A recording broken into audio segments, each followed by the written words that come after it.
ಅನ್ನದಾತ ಸುಖೀಭವ ಕಾರ್ಯಕ್ರಮದ ಸಮಸ್ತ ವೀಕ್ಷಕರಿಗೆ ಈ ವಾರದ ಒಂದು ಸಂಚಿಕೆಗೆ ಸ್ವಾಗತ ಸುಸ್ವಾಗತ.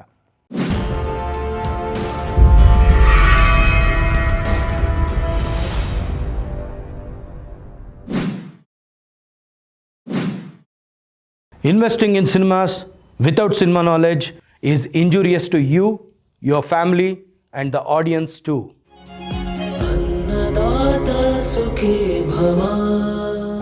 ನಮ್ಮ ಸಿನಿಮಾ ಇಂಡಸ್ಟ್ರೀಲಿ ಒಂದು ಮಾತು ಏನು ಅಂದರೆ ಸೂಪರ್ ಸ್ಟಾರ್ಗಳು ವರ್ಷಕ್ಕೊಂದು ಸಿನಿಮಾ ಮಾಡಲ್ಲ, 4 ವರ್ಷಕ್ಕೊಂದು ಸಿನಿಮಾ ಮಾಡ್ತಾರೆ ಅಂತ ಹೇಳ್ತಿದ್ರು. ನಿಜ ಕೂಡ. ಯಾಕೆಂದರೆ 4 ವರ್ಷ ತೊಗೊಂಡು ಒಂದು ಸಿನಿಮಾ ಮಾಡಿರೋಂಥ ಉದಾಹರಣೆಗಳು ತುಂಬ ಇದೆ. ಸೊ ಈ ಒಂದು ನಡೀತಾ ಇರೋವಂಥ ಸಿಚುವೇಷನಲ್ಲಿ ಈಗ ಒಂದು ಹೊಸ ಥರದ ಟರ್ನ್ ಅಂತ ಹೇಳ್ಬೋದು. ಏನು ಇದು ಟ್ವಿಸ್ಟ್ ಟು ಟರ್ನು ಅಂತಂದರೆ, ರಾಕಿಂಗ್ ಸ್ಟಾರ್ ಯಶ್ ಅಭಿನಯದ ಟಾಕ್ಸಿಕ್ ಚಿತ್ರ ಇದೇ ಆಗಸ್ಟ್ 26ಕ್ಕೆ ರಿಲೀಸ್ ಆಗುತ್ತೆ. ಜೊತೆಗೆ ಅವರೇ ಅಭಿನಯ ಮಾಡಿರುವಂತಹ ರಾಮಾಯಣ ಎಂಬ ಚಿತ್ರ ನವೆಂಬರ್ 8ನೇ ತಾರೀಕಿಗೆ ತೆರೆ ಕಾಣುತ್ತೆ. ಅಂದರೆ 2.5 ತಿಂಗಳ ಗ್ಯಾಪಲ್ಲಿ ಅತ್ಯಂತ ಹೈ ಬಜೆಟ್ ಉಳ್ಳಂಥ 2 ಚಿತ್ರಗಳು ರಾಕಿಂಗ್ ಸ್ಟಾರ್ ಯಶ್ ಅವ್ರದ್ದು ಬರ್ತಾಯಿದೆ. ಈ ವಿಷಯ ಏನು ಮಾತಾಡ್ತಾ ಇದ್ದೀನಿ ನಾನು ಅನ್ನದಾತ ಸುಖೀಭವ ಕಾರ್ಯಕ್ರಮದಲ್ಲಿ ಅಂದರೆ, KGF ಅಂತ 2018ರಲ್ಲಿ ಪಾರ್ಟ್ 1 ಬಂತು. ಅದು ತುಂಬಾ ಗ್ರ್ಯಾಂಡ್ ಸಕ್ಸಸ್ ಕಾಣಿಸ್ತು.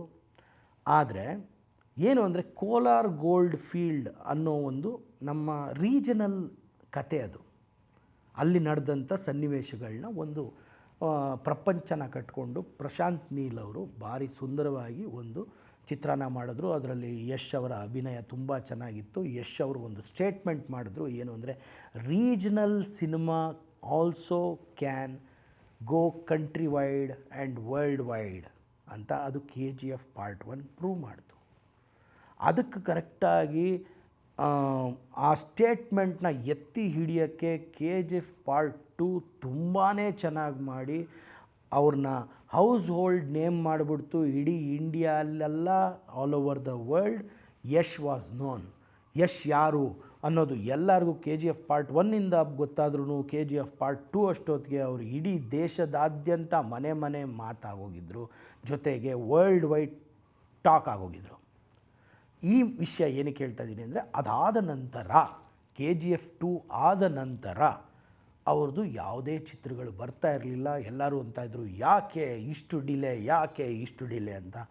ಈಗ ಇದೇ ವರ್ಷ 2026ರಲ್ಲಿ 2.5 ತಿಂಗಳು ಗ್ಯಾಪಲ್ಲಿ 2 ಮೆಗಾ ಬಜೆಟ್ ಚಿತ್ರಗಳನ್ನ ತೊಗೊಂಡು, ಅದರಲ್ಲಿ ಅವರೇ ಸ್ಟಾರಿಂಗ್ ಇದ್ದಾರೆ. ಒಂದರಲ್ಲಿ ಟಾಕ್ಸಿಕ್ಕಲ್ಲಿ ಅವರು ಲೀಡಾಗಿ ಮಾಡಿದ್ರೆ, ರಾಮಾಯಣದಲ್ಲಿ ರಾವಣನ ಕ್ಯಾರೆಕ್ಟರಲ್ಲಿ ಮಾಡ್ತಾಯಿದ್ದಾರೆ. ಸೊ ಈ 2 ಚಿತ್ರಗಳು ಬಹು ನಿರೀಕ್ಷೆಯನ್ನು ಹುಟ್ಟಿಸಿದೆ. ಅದರಲ್ಲೂ ರಾಮಾಯಣ ಚಿತ್ರದ ಟ್ರೈಲರಲ್ಲಿ ನೋಡಿದ್ರೆ ಯಶ್ ಅವ್ರದ್ದೇ ಅಬ್ಬರ.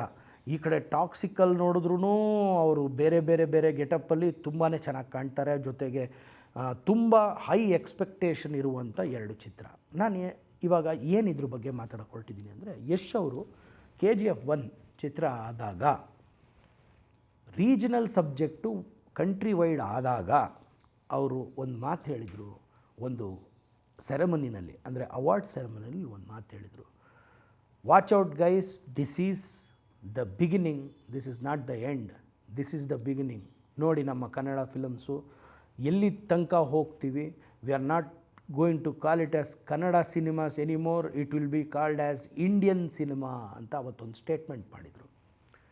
ಆ ಸ್ಟೇಟ್ಮೆಂಟ್ ಮಾಡಿದ ನಂತರ ಈಗ ಕರೆಕ್ಟಾಗಿ 2.5 ತಿಂಗಳ ಗ್ಯಾಪಲ್ಲಿ 2 ಬಿಗ್ ಬಜೆಟ್ ಸಿನಿಮಾನಲ್ಲಿ ಅವರೇ ಇರುವಂಥ ಸಿನಿಮಾ. ಅದರಲ್ಲಿ ಫಸ್ಟ್ ಒನ್ ನಾವು ಟಾಕ್ಸಿಕ್ ತೊಗೊಳ್ಳೋಣ.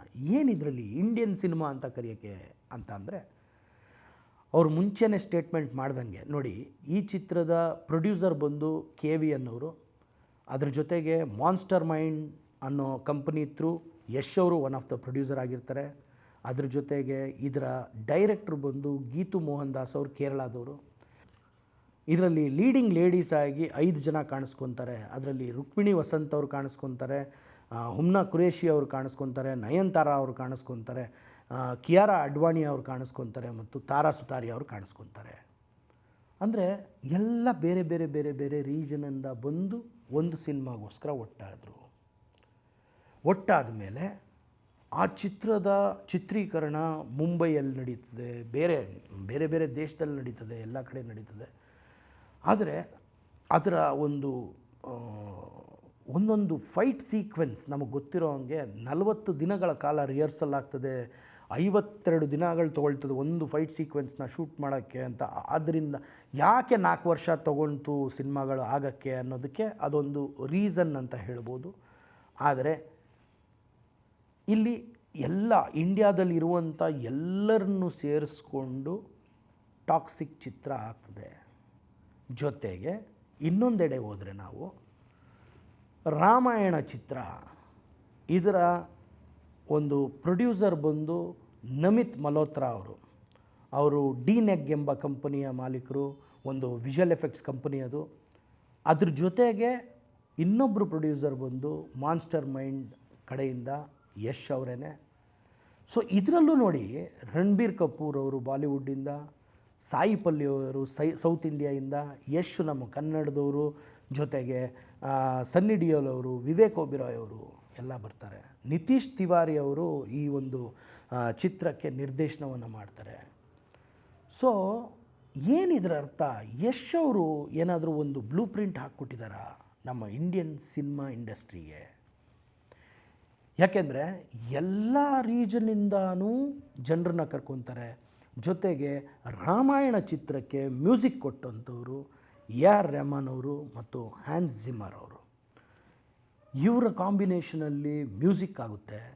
ಮತ್ತು ನೀವು ಆ ಚಿತ್ರದ ಸ್ಕೇಲ್ನೇ ಇಮ್ಯಾಜಿನ್ ಮಾಡಿ ನೋಡ್ಬೋದು. ಆಮೇಲೆ ಇದು ನಾನು ಏನು ಹೇಳಕ್ಕೆ ಹೊರಟಿದ್ದೀನಿ ಅಂದರೆ, ಎಲ್ಲ ರೀಜನ್ನಿಂದನೂ ಒಬ್ಬೊಬ್ಬರನ್ನ ತೊಗೊಂಡು, ವರ್ಲ್ಡ್ ವೈಡ್ ಒಬ್ಬೊಬ್ಬರನ್ನ ತೊಗೊಂಡು ಅಲ್ಲಿ ಹಾಕಿ ಒಂದು Indian story which everybody knows, Ramayana ಅನ್ನೋದು ಎಲ್ಲರಿಗೂ ಗೊತ್ತಿರುವಂಥ ಕತೆ, ಅದನ್ನು ಇನ್ನೊಂದು ಲೆವೆಲಲ್ಲಿ ವಿಜುವಲ್ಲಾಗಿ ಮತ್ತು ನರೇಷನಲ್ಲಿ ಜನರಿಗೆ ತಲುಪ್ಸೋಕ್ಕೆ ಹೊರಟಿರೋವಂಥ ವಿಷಯ. ಸೊ ಒಂದು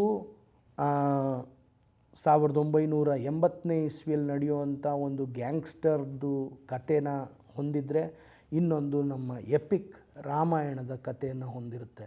ಸೊ ಎರಡು ಬೇರೆ ಬೇರೆ ಅಂಶಗಳನ್ನ ಇಟ್ಕೊಂಡಿರುವಂಥ ಸಿನಿಮಾ.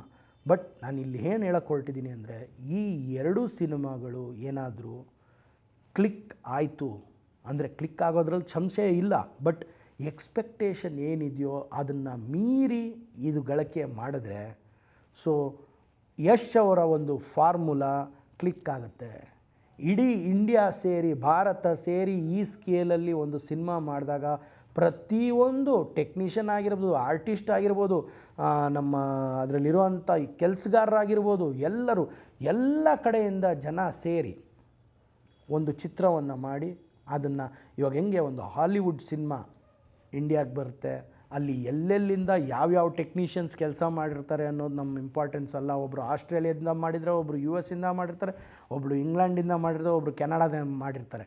ಸೊ ಹಾಲಿವುಡ್ ಸಿನಿಮಾಗಳಲ್ಲಿ ಹೆಂಗಾಗತ್ತೆ, ಆ ಥರ ನಮ್ಮದೇ ಕಂಟ್ರಿ, ಅಲ್ಲಿ ಬೇರೆ ಬೇರೆ ಕಂಟ್ರಿ ಕೊಲ್ಯಾಬ್ರೇಟ್ ಆದ್ರೂ ಇಲ್ಲಿ ನಮ್ಮದೇ ಕಂಟ್ರಿಯಲ್ಲಿರುವಂಥವ್ರನ್ನೆಲ್ಲ ಕೊಲ್ಯಾಬ್ರೇಟ್ ಮಾಡಿಕೊಂಡು, ಆರ್ಟಿಸ್ಟ್ ಆಗಿರ್ಬೋದು, ಟೆಕ್ನಿಷಿಯನ್ಸ್ ಆಗಿರ್ಬೋದು, ಜೊತೆಗೆ ಓವರ್ಸೀಸ್ ಟೆಕ್ನಿಷಿಯನ್ಸ್ನೂ ಆ್ಯಡ್ ಮಾಡಿಕೊಂಡು. ಯಾಕೆಂದರೆ ಟಾಕ್ಸಿಕ್ನ ಫೈಟ್ ಮಾಸ್ಟರ್ ಆಗಿರ್ಬೋದು ಅವರು ಹಾಲಿವುಡ್ ಅವರು, ರಾಮಾಯಣದಲ್ಲಿ ಮ್ಯೂಸಿಕ್ ಡೈರೆಕ್ಟರ್ ಆಗಿರ್ಬೋದು ಅವರು.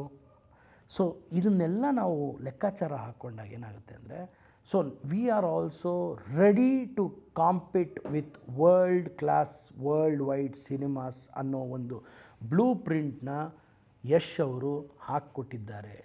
ಈ ಎರಡೂ ಚಿತ್ರಗಳ ಗಳಿಕೆ, ಈ ಎರಡೂ ಚಿತ್ರಗಳ ಸಕ್ಸಸ್ ಮೇಲೆ ಇನ್ನು ಮುಂದಿನ ದಿನಗಳಲ್ಲಿ ಯಾವ ರೀತಿ ಇದೊಂದು all over India plus all over the world ಜನ ಸೇರಿಕೊಂಡು ಒಂದು ಇಂಡಿಯನ್ ಸಿನಿಮಾನ ಪ್ರೇಕ್ಷಕರ ಮುಂದೆ ತೊಗೊಂಬರ್ತಾರೆ ಅನ್ನೋದಕ್ಕೆ ಇದು ಒಂದು ದಾರಿದೀಪ ಆಗಿದೆ ಅಂತ ನಾನು ಹೇಳ್ಕೊಳ್ತೀನಿ. ಸೊ ಒಂದು ಅನ್ನದಾತ ಸುಖೀಭವ ಚಾನಲ್ನ ಕಡೆಯಿಂದ ರಾಕಿಂಗ್ ಸ್ಟಾರ್ ಯಶ್ ಆಗಿರ್ಬೋದು, ಅಥವಾ ಈ ಎರಡೂ ಚಿತ್ರಗಳನ್ನ ಯಾರು ನಿರ್ಮಾಣ ಮಾಡಿದ್ದಾರೆ ಆ ಎಂಟೈರ್ ಟೀಮ್ಗಾಗಿರ್ಬೋದು ಆಲ್ ದ ಬೆಸ್ಟ್ನ ಹೇಳ್ತಾ, ಈ ಥರ ಒಂದು ಫಾರ್ಮುಲಾ ವರ್ಕ್ ಆದಮೇಲೆ ಸಾಕಷ್ಟು ಜನ ಫಿಲಮ್ ಇಂಡಸ್ಟ್ರೀಲಿದ್ದಾರೆ. ಅವರು ಇಂಡಿಯನ್ ಸಿನಿಮಾ ಕಡೆಗೆ ಒತ್ತು ಕೊಡಲಿ, ಅಂದರೆ ನಮ್ಮ ಕನ್ನಡ ಸಿನಿಮಾಗಳೇ ಇಂಡಿಯನ್ ಸಿನಿಮಾ ಆಗಿ ಬೆಳೀಲಿ. ಸೊ ಎಷ್ಟೋ ಜನ ಪೊಟೆನ್ಷಿಯಲ್ ಪ್ರೊಡ್ಯೂಸರ್ಸ್ ನಮ್ಮ ಕರ್ನಾಟಕದಲ್ಲಿದ್ದಾರೆ. ದಯಮಾಡಿ ಈ ಒಂದು ವೇನ ಆ್ಯಂಗಲ್ನ ಥಿಂಕ್ ಮಾಡಿ ನೋಡಿ. ಹಾಗಂತ ಕಮ್ಮಿ ಬಜೆಟಲ್ಲಿ ಗ್ಲೋಬಲ್ ಸಿನಿಮಾ ಮಾಡೋಕ್ಕಾಗಲ್ಲ ಅಂತಲ್ಲ. ಕಮ್ಮಿ ಬಜೆಟ್ ಇರೋರು ಹೈ ಕ್ಲಾಸ್ ಕ್ವಾಲಿಟಿ ಉಳ್ಳಂಥ ಕಂಟೆಂಟ್ ತೊಗೊಂಡು ಗ್ಲೋಬಲ್ ರೀಚ್ಗೆ ಹೋಗ್ಬೋದು ಅಂತ ಎಷ್ಟೋ ಹಾಲಿವುಡ್ ಸಿನಿಮಾಗಳು ಪ್ರೂವ್ ಮಾಡಿದ್ದಾವೆ. ನಾವು ಇಂಡಿಯನ್ ಸಿನಿಮಾನು ಈ ನಿಟ್ಟಿನಲ್ಲಿ ಪ್ರಯತ್ನ ಮಾಡಿ ಗ್ಲೋಬಲ್ ಆಡಿಯನ್ಸ್ನ ರೀಚ್ ಆಗೋಣ ಅಂತ ಈ ಮೂಲಕ ಹೇಳ್ತಾ ಈ ಒಂದು ಸಂಚಿಕೆಯನ್ನು ಮುಗಿಸ್ಕೊಡ್ತಾ ಇದ್ದೀನಿ. ನಮಸ್ಕಾರ.